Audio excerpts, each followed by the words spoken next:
एक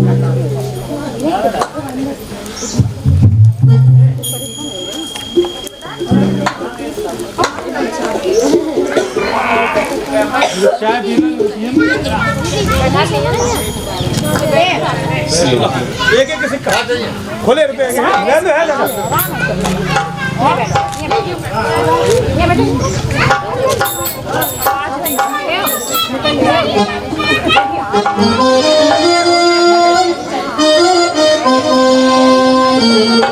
श्री राधे चलो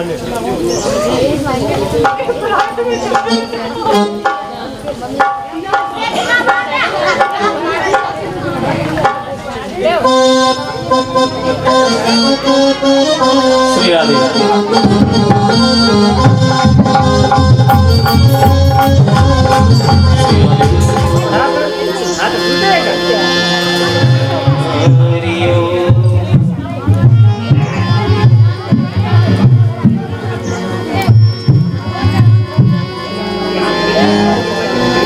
गुरुर्ब्रह्मा गुरुर्विष्णु गुरुर्देवो महेश्वरः गुरुर्साक्षात् परब्रह्म तस्मै श्री गुरुवे नमः।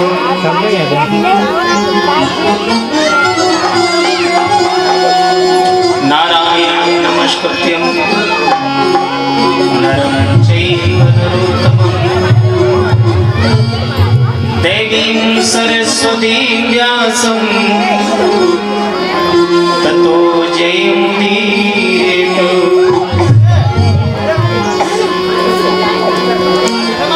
गजाननं भूतगणाधिसेवितं कपित्थजम्बूफलचारुभक्षणम्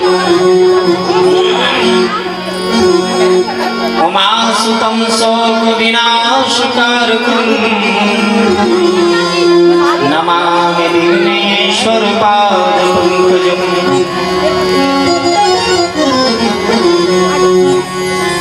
सर्वमङ्गलमाङ्गल्ये शिवे सर्वार्थसाधिके शरण्ये त्र्यम्बके गौरी नारायणी नमोस्तुते। मनोजवं मारुततुल्यवेगं जितेन्द्रियं बुद्धिमतां वरिष्ठं वातात्मजं वानरयूथमुख्यं श्रीरामदूतं शरणं प्रपद्ये। ओम श्री लक्ष्मीनारायणाभ्यां नमः। उमामहेश्वराभ्यां नमः। वाणीहिरण्यगर्भाभ्यां नमः। सचीपुरन्दराभ्यां नमः। इष्टदेवताभ्यो नमः। कुलदेवताभ्यो नमः। स्थानदेवताभ्यो नमः। ग्रामदेवताभ्यो नमः। सर्वेभ्यो देवेभ्यो नमः। सर्वेभ्यो तीर्थेभ्यो नमः। सर्वेभ्यो परम ऋषिभ्यो नमः। मातृपितृचरणकमलेभ्यो नमः। सिद्धिबुद्धिसहिताय श्रीमन्महागणाधिपते नमः।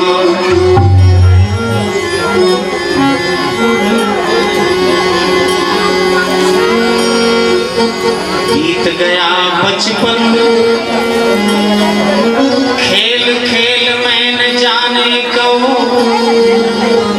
तरुणी सुख भोगने में गई तरुणाई। तनु हुआ छीन परंतु तृष्णा है नित नई। यम का संदेशा वृद्धावस्था ले आई। परिवार पालन में पुरुषार्थ बीता सभी। नहीं परमार्थ की बात बन पाई है।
प्रणाम।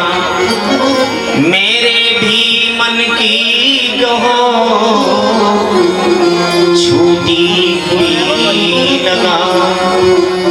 प्रेम से बोलो वृंदावन बिहारी लाल की, सदगुरुदेव भगवान की। परीक्षित जी आसन थोड़े और पीछे लगाओ।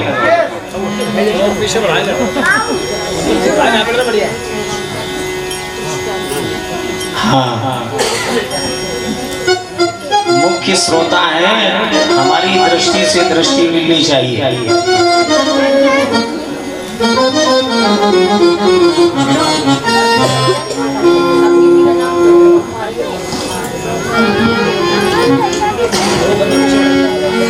परम पिता परमात्मा की पवित्र आत्माओं,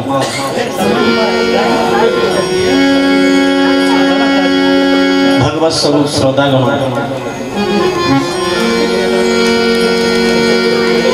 भगवान भूतेश्वर नाम की बड़ी आज कृपा हुई है, जो कि हम आप इस ब्रज स्थल में बैठे हुए हैं।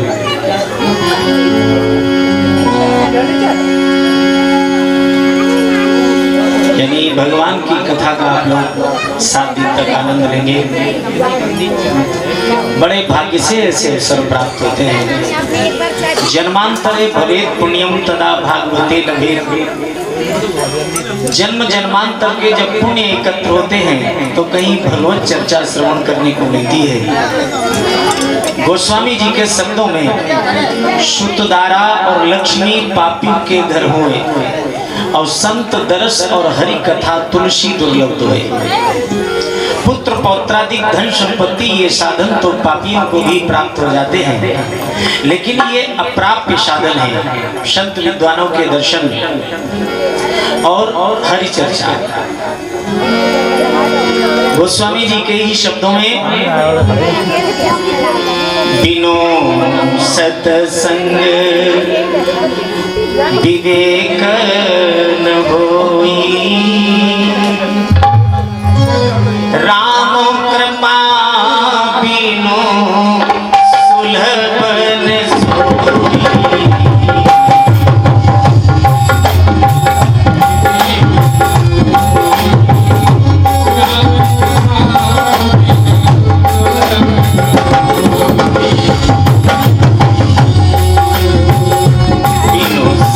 संग विवेक न होई, राम कृपा बिनु सुलभ न सोई।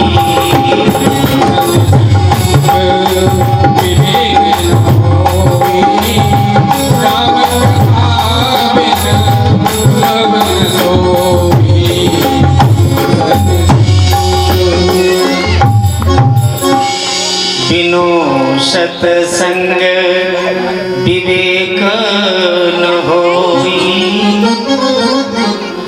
बिना सत्संग के विवेक नहीं होता। पहले तो विचार ये करें, सत्संग क्या है। जिस संग में जीव को सत्य से जोड़ा जाता है वही सत्संग है। बिनु सत्संग विवेक न हुई। जब ऐसा सत्संग प्राप्त होता है तो विवेक मिलता है।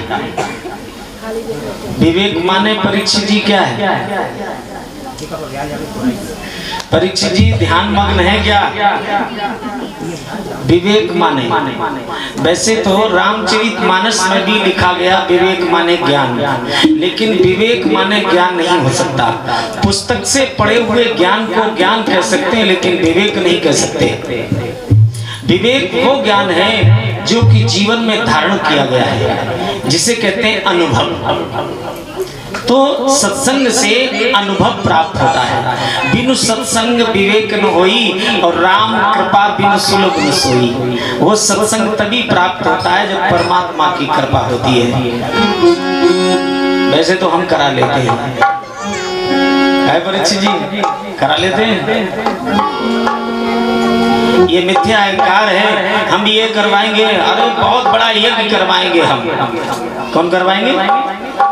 हम करवा सकते हैं। तेरी सत्ता के बिना मंगल पत्ता तक हिलता नहीं, खिले न कोई। बिना उसकी इच्छा से कुछ नहीं होता वृक्ष जी।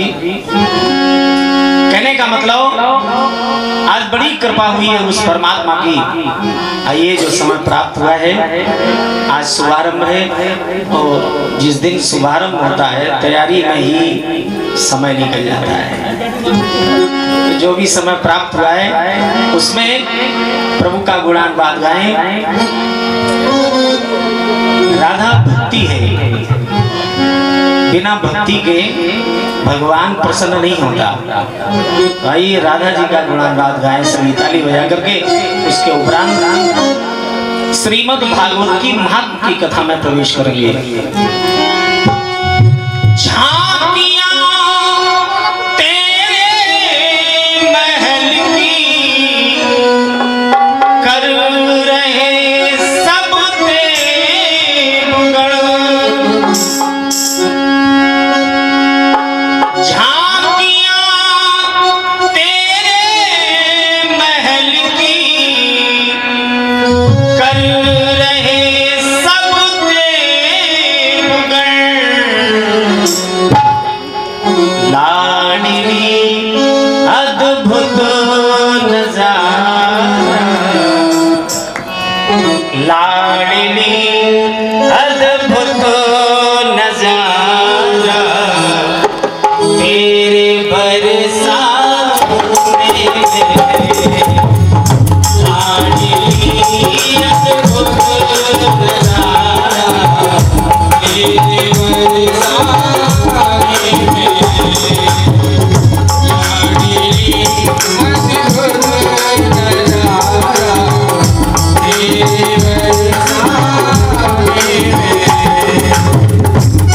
भागवत कथा भी यही बताती है, जितना भी करो भजन करो, बिना भजन के कुछ नहीं। इसलिए इसमें कंजूसी ना करो। सभी ताली बजाकर बोलो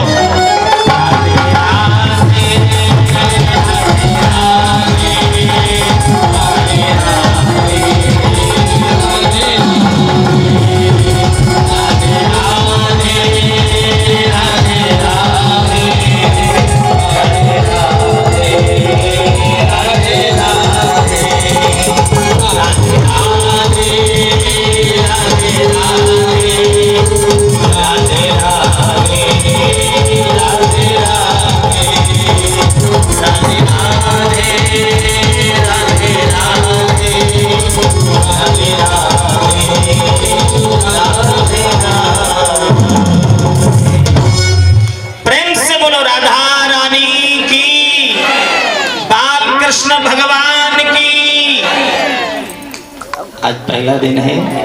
आइए श्रीमद् भागवत में प्रथम महात्म्य लिखा गया। महात्म्य लिखने से पहले मंत्र लिखे। शास्त्रों में, अपने धर्म शास्त्रों में दो चीजें हैं, मंत्र और श्लोक। श्लोक माने इस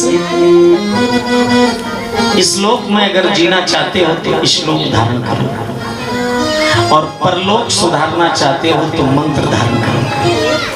पहले मंत्र लिखे। आइए सभी मेरे साथ बोले, ओम श्री हरे नमः।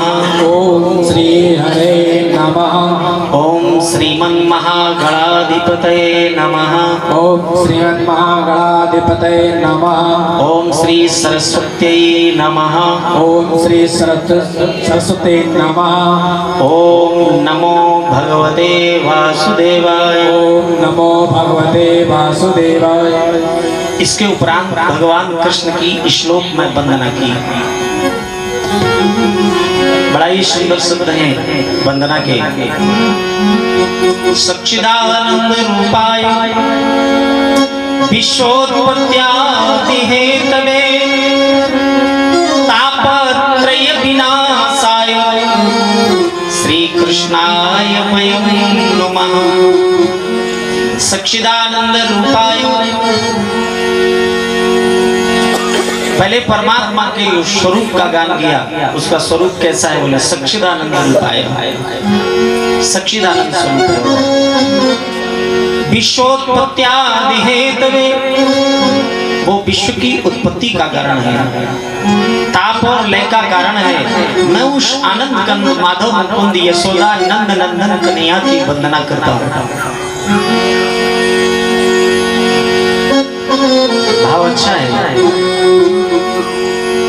स्वरूप कैसा है? बोले सच्चिदानंद रूपाय सत धन चित धन आनंद बराबर सच्चिदानंद। वो सत्य है, चेतन है और आनंद रूप है। दूसरे संत ने कहा कि वो सत्य है, चित्त की वृत्ति उसकी सम है और आनंद रूप है। भाव दोनों ही अच्छे हैं। सत्यता और समता जड़ वस्तुओं में पाई जाती है। जैसे स्वयं न खादन्ति फलानि वृक्षा, वृक्ष स्वयं फल नहीं खाते, नदी स्वयं जल नहीं पीती, इनका जीवन परोपकार में होता है। यानी सत्यता समता जड़ वस्तुओं में पाई जाती है, लेकिन आनंद का उपभोग हम करना चाहते हैं और उस आनंद को खोज रहे हैं संसार में, गृहस्थी में, धन वैभव में। लेकिन प्यारे, संसार में ये आनंद नहीं मिल सकता, सुख मिल सकता है। जहाँ सुख है वहाँ दुख है, प्रसन्नता है वहाँ अप्रसन्नता है, जहाँ गुण है वहाँ अवगुण है, जहाँ दिन है जैसे वहाँ रात्रि है। यानी आनंद शब्द एक ऐसा शब्द है जिसके काट में शब्द कोश में कोई शब्द नहीं लिखा गया। आनंद परमानंद हो सकता है, ब्रह्मानंद हो सकता है, लेकिन नीचे कोई सीढ़ी नहीं। और वो आनंद कहाँ प्राप्त होता है? बोले मिलता है सच्चा सुख केवल भगवान तुम्हारे चरणों में, क्योंकि वो सच्चिदानंद रूपा, वो सच्चिदानंद स्वरूप है। आइए इस गाथा का शुभारंभ नैमिषारण्य तीर्थ से होता है। बड़ा ही पवित्र तीर्थ है नैमिषारण्य, जहाँ हर वर्ष मेला लगता है।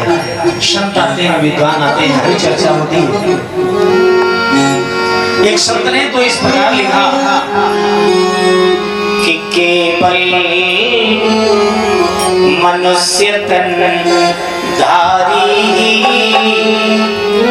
उस जगह न आते जाते हैं।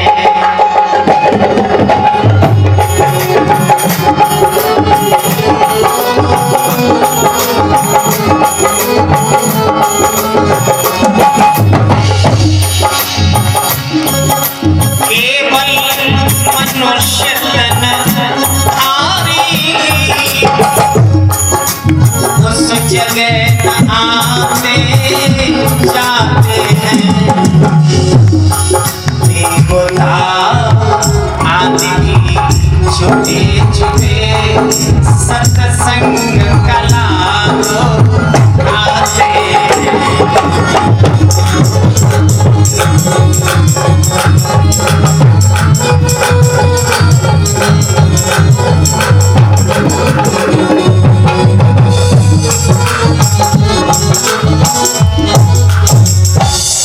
केवल मानव शरीरधारी ही वहां नहीं आते हैं। देवता गण भी नाना रूप धारण करके आते हैं सत्संग का लाभ उठाने के लिए। विचार करना, स्वर्ग में देवताओं को सारे सुख साधन प्राप्त है, पूजा प्रतिष्ठा प्राप्त है, लेकिन सत्संग प्राप्त है। सुख साधन पूजा प्रतिष्ठा प्राप्त होने से अहंकार बढ़ता है और वो अहंकार पतन की ओर ले जाता है। सत्संग से ज्ञान बढ़ता है, नम्रता आती है, भक्ति धारण होती है और जीव पुण्यों को प्राप्त होता है। वैसे तो संसार में भी सत्संगति दुर्लभ, संसार में भी सत्संग दुर्लभ है, यही सत्यता है। परीक्षित जी, सत्य बात कड़वी होती है, लेकिन अब सब श्रोता हो गए रसी। अब वो सत्य बात अगर रखी जाए तो परसेंटेज बहुत कम रह जाता है श्रोताओं का। पहले क्या होता था कि कथाओं में संगीत नहीं चलता था, कई वर्ष बिना संगीत के हमने कथा कही, लेकिन फिर देखा फिल्मी दुनिया का प्रभाव हो रहा है, पाश्चात्य सभ्यता हावी हो रही है, बिना संगीत वाले कथावाचक रिजेक्ट कर दिए जाने लगे। तो तो फिर संगीत लेना पड़ेगा। और इस संगीत में हमें कितना आराम है, पहले तो इनके ठनगन सहने पड़ते। हाँ नहीं हमारे जीवन हमारे पास समय नहीं है। और उसके बाद कथा में ध्यान कब इनकी तरफ ज्यादा रखना पड़ता है। बोलो वृंदावन बिहारी लाल की। कहने का मतलब अब सभी की मांग है तो फिर विद्वान भी संगीत लेकर चलने लगे, लेकिन अब वो सत्यता पिछड़ती जा रही है, क्योंकि इसकी तान में कथा सब बह जाती है और थोड़ी बहुत रह भी जाती है। तो जब पंडाल से उठते हैं तो पहले शरीर झाड़ते हैं, कहीं धूल मिट्टी तो नहीं लगी, झाड़ के ताली बजा के चलते हैं। तो हमने तो इसका अर्थ ये लगाया है वो धूल नहीं झाड़ी जाती है, बल्कि जो कथा सुनी जाती है वो झाड़ी जाती है।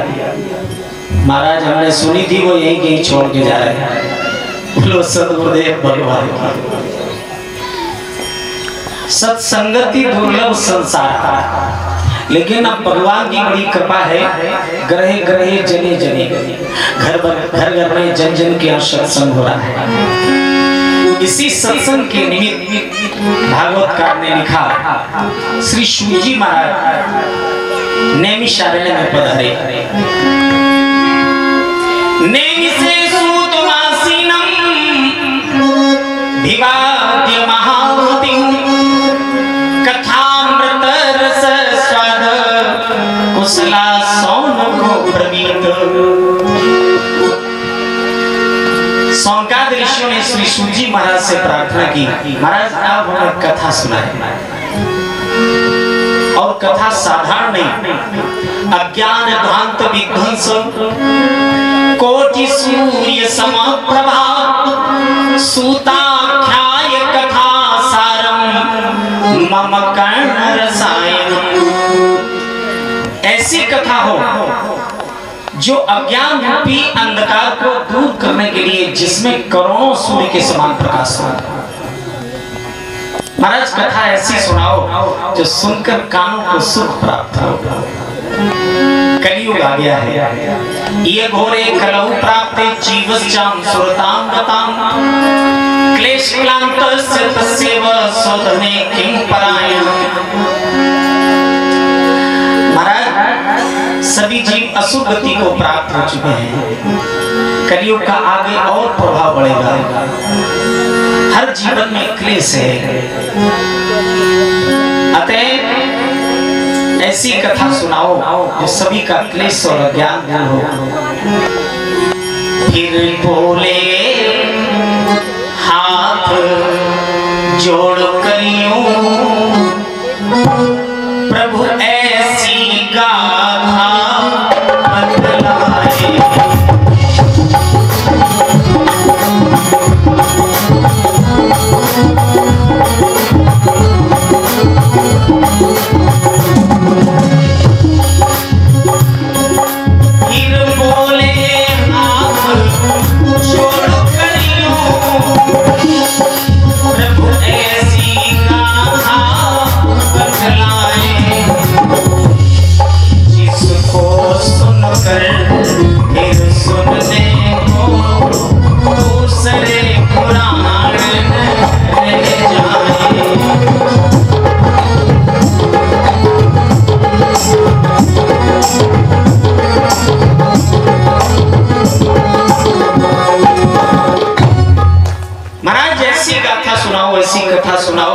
जिसे सुनकर तृप्त हो जाए, सारी शंकाएं दूर हो जाए। सूजी ने कहा, ऋषियों वास्तव में तुम श्रोता हो, अच्छा भाव है,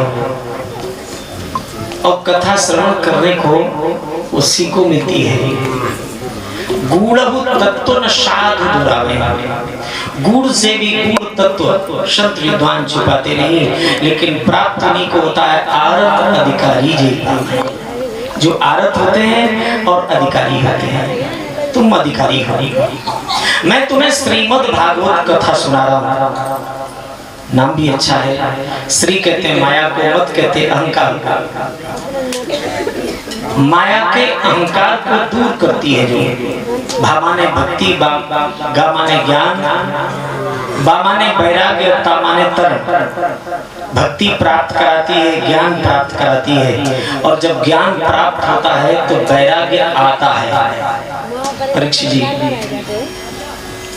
वैराग्य लेने की कोई सौदा नहीं है, अब तो वैराग्य लिया जाता है। महाराज हमने वैराग्य ले लिया। वैराग्य एक वृत्ति का नाम है जो कि अंदर से उत्पन्न होती है, त्याग उत्पन्न हो रहा है, लिया नहीं जाता। मन ना रंगाए रंगाए जोड़ी कपड़ा, मन की तरंग मार लो बस हो गया भजन, और आदत बुरी संभाल लो बस हो गया। कहने का मतलब जब सच्चा ज्ञान प्राप्त होता है तभी त्याग उत्पन्न होता है, और जीवन में अगर त्याग आ गया तो समझ लो कल्याण हो गया। पोथी पढ़ पढ़ जब हुआ पंडित भया न कोय, और 2.5 अक्षर प्रेम के पढ़े सो पंडित। त्याग शब्द में ही 2.5 अक्षर है। संसार में बिना त्याग के कुछ नहीं है। जैसे अब तो अनेक पंथ उत्पन्न हो गए, मार्ग उत्पन्न हो गए हैं। लोग यानी विषयों में चलते हुए ही अब तो त्याग कराते हैं, बोले तृप्ति हो जाएगी। लेकिन परीक्षित जी, मैं चैलेंज करता हूँ, ये विषय ऐसे हैं कि अगर इनको त्यागोगे नहीं तब तक तृप्त हो ही नहीं सकते।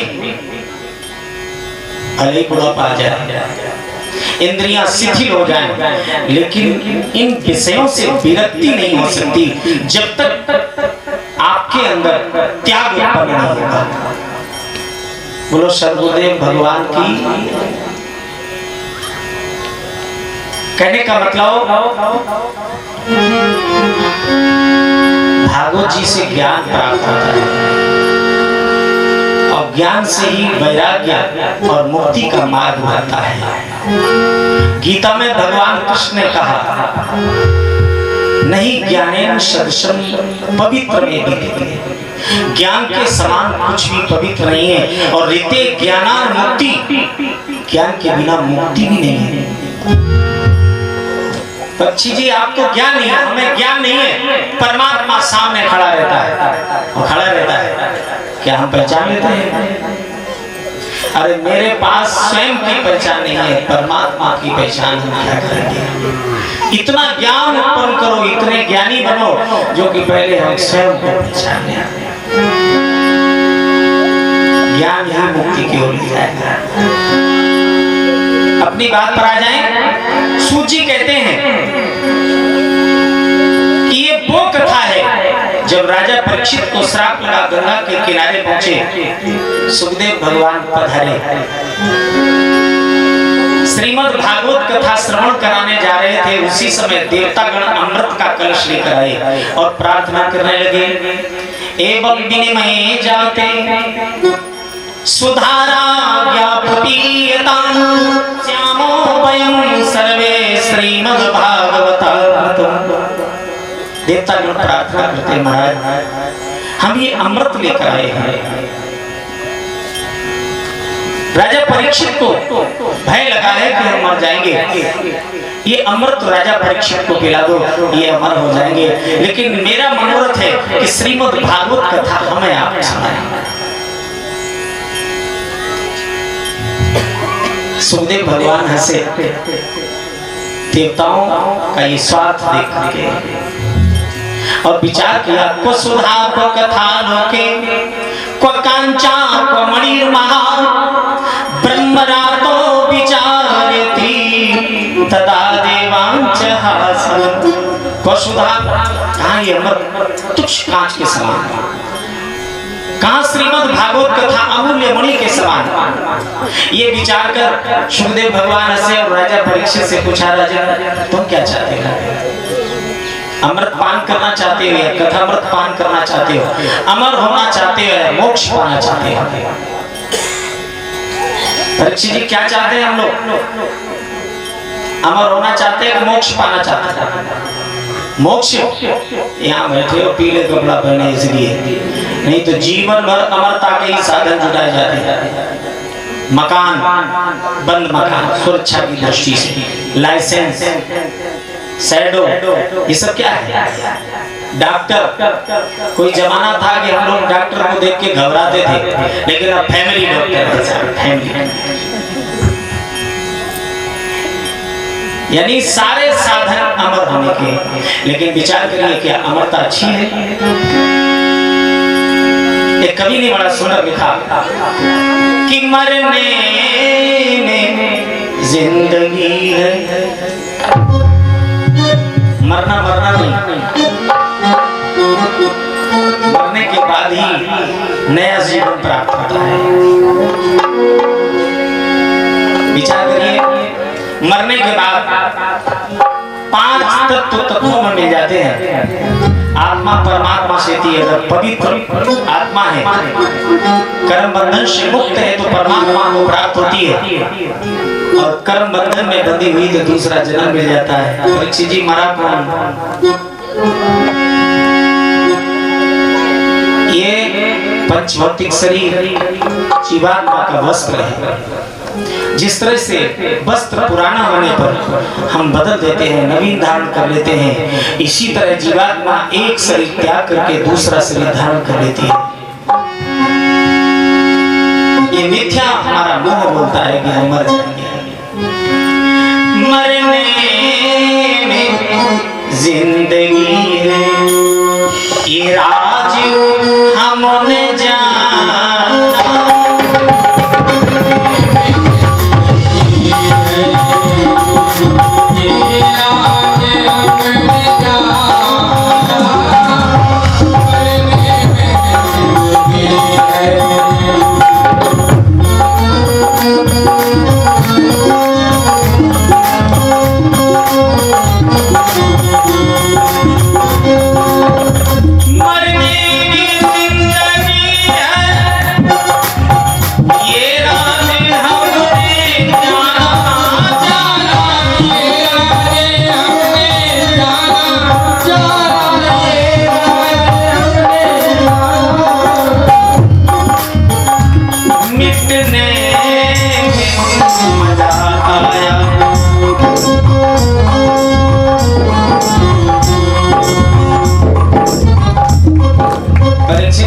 धन खर्च ना हो तो कोई कमाना नहीं चाहता। क्या जरूरत है? मिटने में मजा आया। अगर ठोकर ना लगे तो कोई सुधरने की कोशिश ना करे। मिटने में मजा आया, रोने में मिला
होती रहा।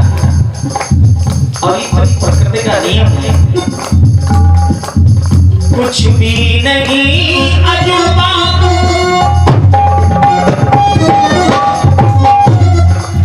कुछ भी नहीं अजूबा, कुदरत का सिलसिला है, सिलसिला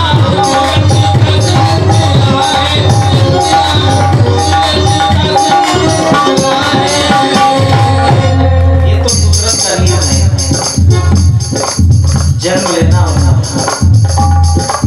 और प्रकृति में अगर आए तो प्रकृति के नियमों में बंधना पड़ेगा। खाना का घर नहीं है, खाना कहते हैं मौसी, मौसी के अपना प्यार होता है, लेकिन ये मौसी का घर नहीं है, प्रकृति है। खाना का घर नहीं है, पड़ता है सरकट,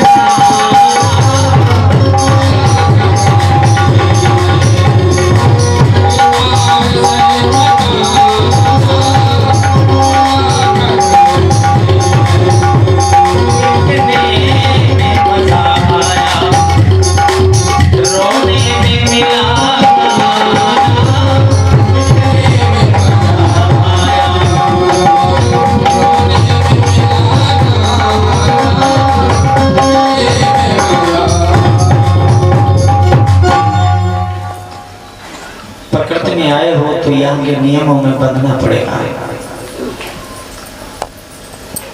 यानी कोई अजीब बात नहीं है, मरना हो जब बोले फिर अमरता अच्छी नहीं है परीक्षित जी। एक बार घटना घटी हो या न घटी हो, अकबर निकल पड़ा, किसी ने बताया कि एक अमृत का कुआं है, वो अमृत जो पान कर लेता है वो अमर हो जाता है। कदाचित उसे कुआं मिल गया एक गुफा में, लेकिन जब अमृत पान करने चला तो आवाज आई, बोले राजन इस अमृत को पान नहीं करना, नहीं तो पछताए। इधर उधर देखा तो कोई दिखाई नहीं दिया, फिर पान करने को चला, फिर से आवाज आई, बोले राजन अभी तो नहीं मानना है लेकिन बाद में पछताएगा। फिर इधर उधर देखा लेकिन कोई नहीं दिखाई दिया, फिर पान करने को चला तो एक कौवा सामने आया, बोले राजन तेरी तरह मैं भी भटकता हुआ आया था, अमृत पान करने के लिए अमृत पी लिया, अमर हो गया, लेकिन अब मुझे इस शरीर से घृणा हो गई है, मैं इस शरीर को त्यागना चाहता हूं।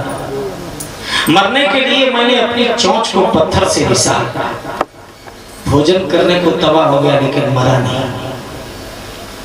जिस तरह से मैं पछता रहा हूं उस तरह से तुझे भी पछताना पड़ेगा। अमृत पिया नहीं पिया, कहने का मतलब अमर होना अच्छी बात नहीं, वृक्ष जी मोक्ष पाना अच्छी बात है। परीक्षित जी ने भी यही स्वीकार किया, महाराज मैं कथा श्रवण करना चाहता हूं।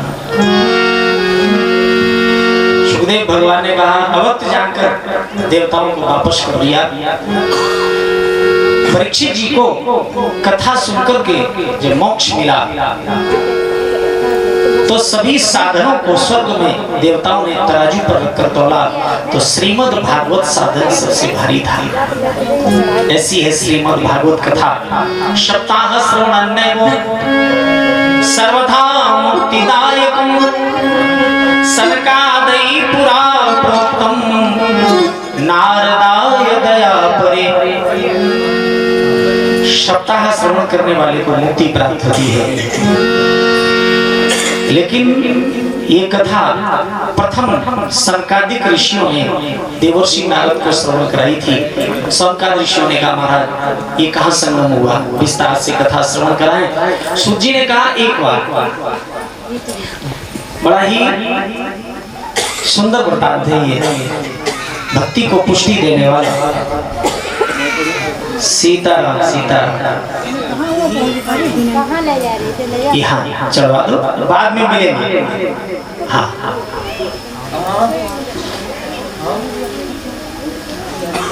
राधे राधे राधे राधे राधे राधे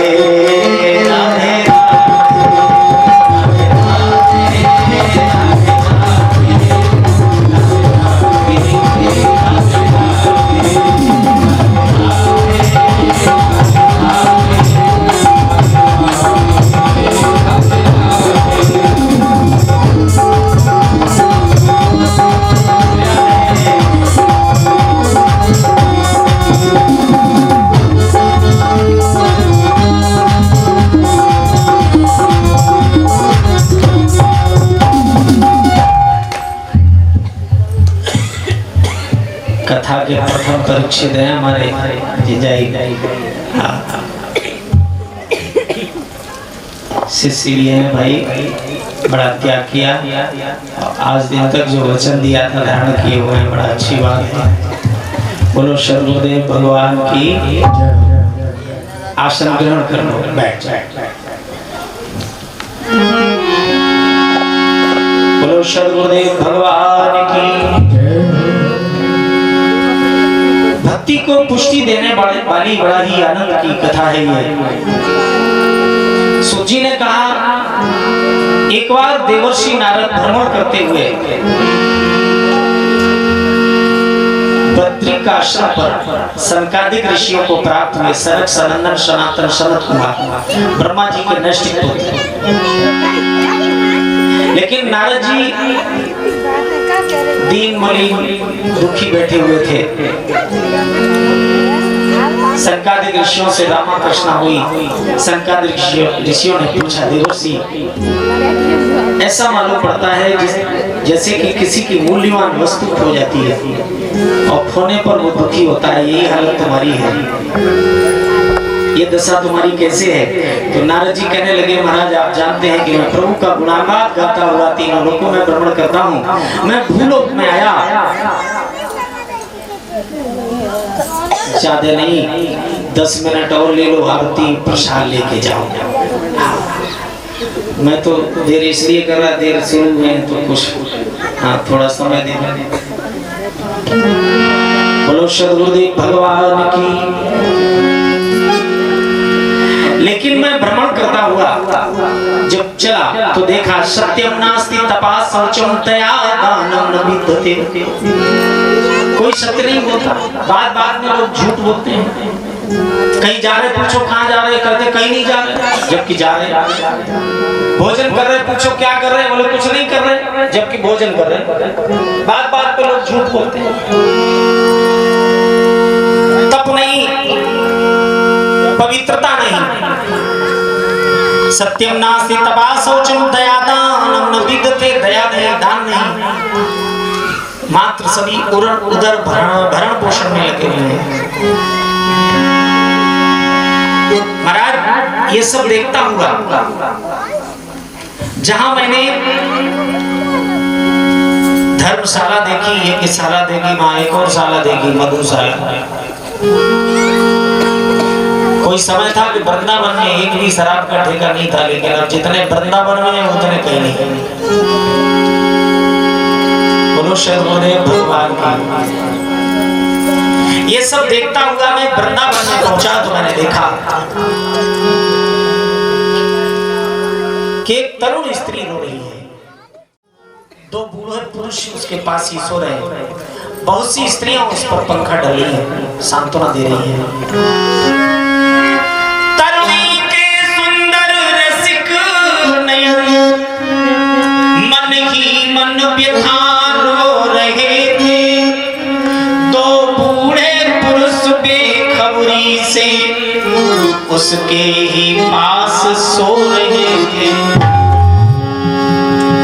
जब उस स्त्री ने मुझे देखा तो प्रार्थना की, भोगो साधो क्षणम तिष्ठम चिंतामपि नाशयो। महाराज आप संतों का दर्शन बड़े भाग्य से प्राप्त होता है। जब संत प्राप्त हो जाते हैं तो सारी समस्याओं का समाधान मिल जाता है, सारे कष्ट निवारण हो जाते हैं। आप कुछ देर रुक करके मेरी समस्या का समाधान कर दो। नारद जी पास गए।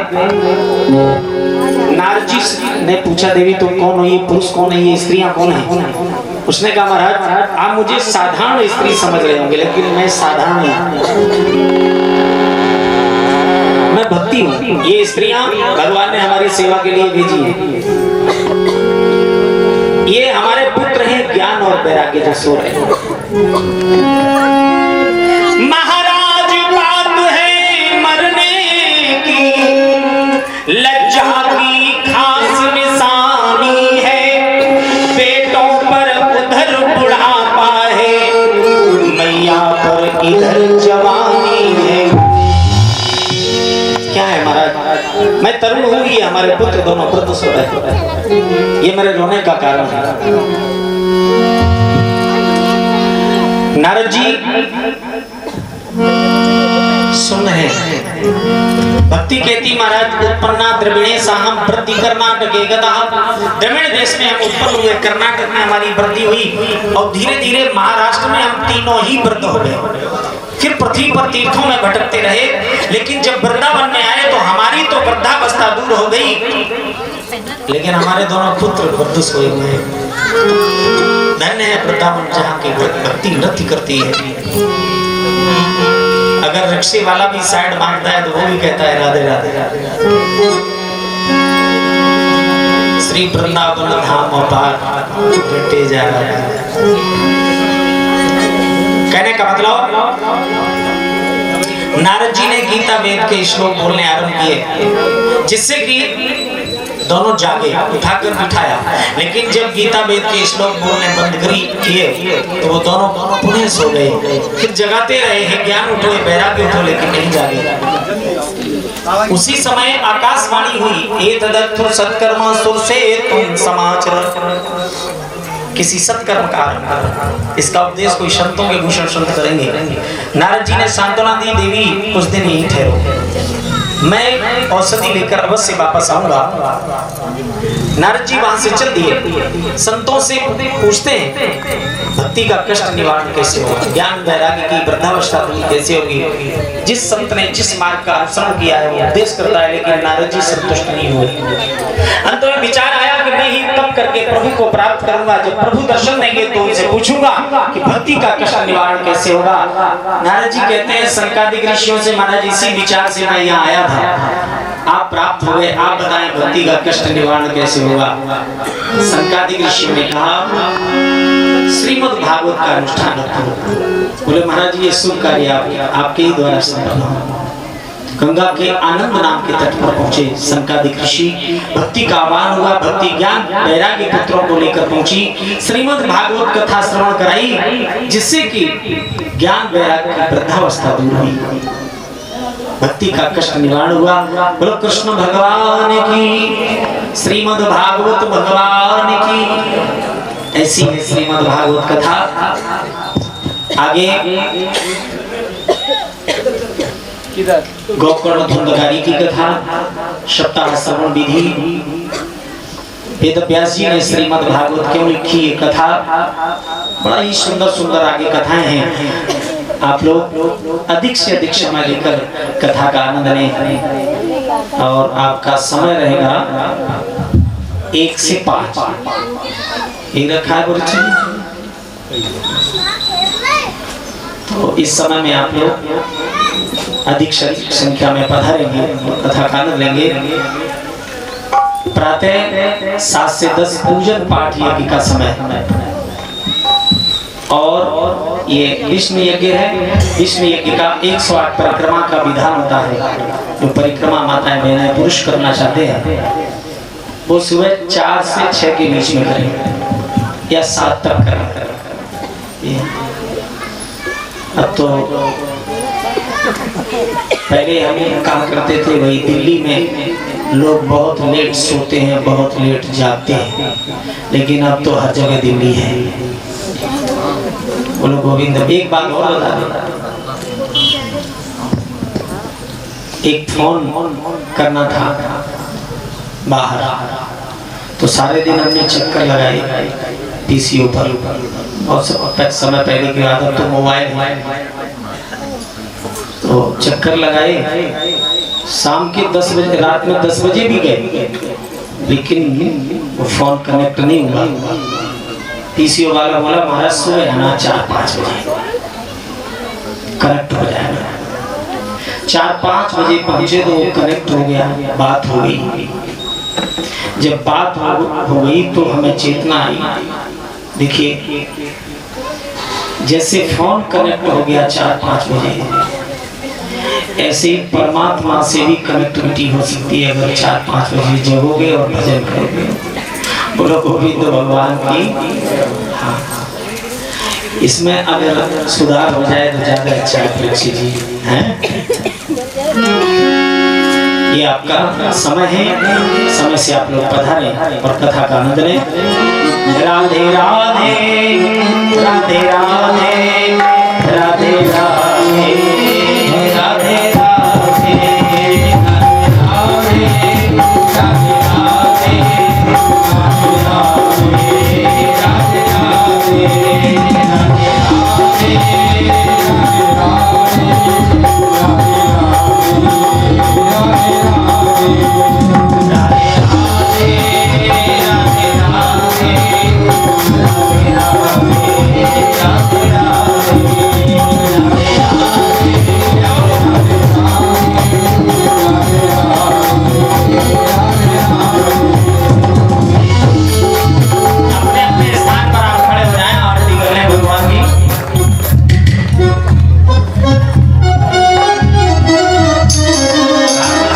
बोलेंगे सभी। ओम चंद्रमा मनसो जात चक्षुः सूर्यो जाग्रत् श्रोत्रादश प्राण सम्मुखः निर्जायत।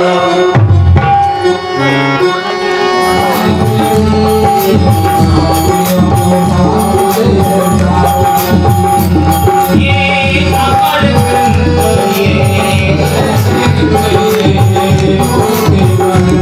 ये पंचम वेद निराला ज्योति जगाने वाला। ये पंचम वेद निराला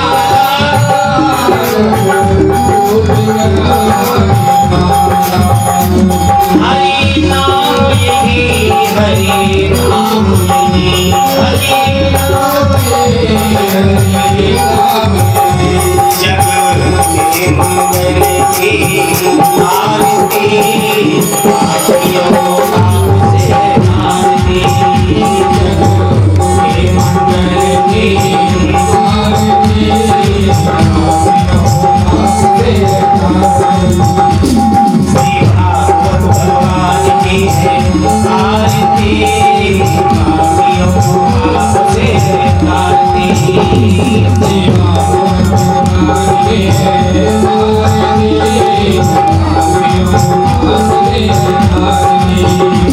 ये शांति की कृपा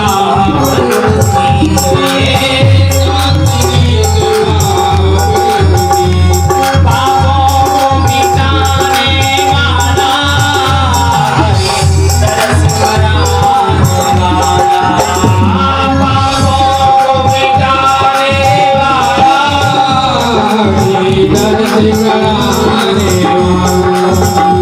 ये सुख करनी ये दुख हरनी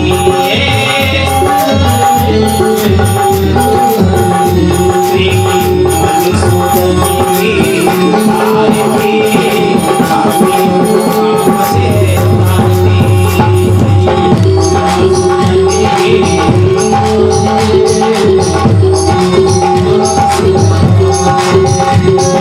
की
की सदगुरुदेव भगवान की वृंदावन बिहारी लाल की